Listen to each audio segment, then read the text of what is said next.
દેવભૂમિ દ્વારકા જિલ્લાના જામખંભાળિયામાં રાંધણ ગેસના સિલિન્ડર માટે લોકોમાં ભારે હેરાનગતિ જોવા મળી। જામખંભાળિયામાં ઘર વપરાશ માટેના ગેસ સિલિન્ડર મેળવવા લોકોને ભારે ઘસારો જોવા મળ્યો। સહકારી મંડી ખાતે સિલિન્ડર લેવા અને બુકિંગ માટે લાંબી લાઈનો લાગી ગઈ હતી। સમયસર બુકિંગ થતું ન હોવાનું અને સિલિન્ડર ઉપલબ્ધ ન હોવાને કારણે લોકો પરેશાન થઈ રહ્યા છે। અનેક લોકો કલાકો સુધી લાઈનમાં ઊભા રહી સિલિન્ડર મેળવવા મજબૂર બન્યા। સ્થાનિકોમાં સંતોષનો માહોલ જોવા મળ્યો અને તંત્ર સામે પ્રશ્નો ઉઠી રહ્યા છે કે આવશ્યક સેવાઓમાં આવી સમસ્યાઓ કેમ ઊભી થઈ રહી છે।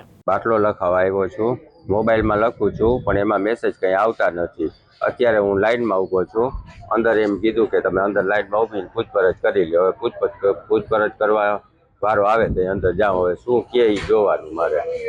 અત્યારે ઘરે 5 દિવસ કે 4 દિવસ હાલે એટલો બાટલો છે, બાટલાની કંઈ સગવડ જ નથી અત્યારે હાલમાં, ઘરે બધું ખાલી છે। જયસુખ મોદી, દિવ્યાંગ ન્યૂઝ, જામખંભાળિયા, દેવભૂમિ દ્વારકા।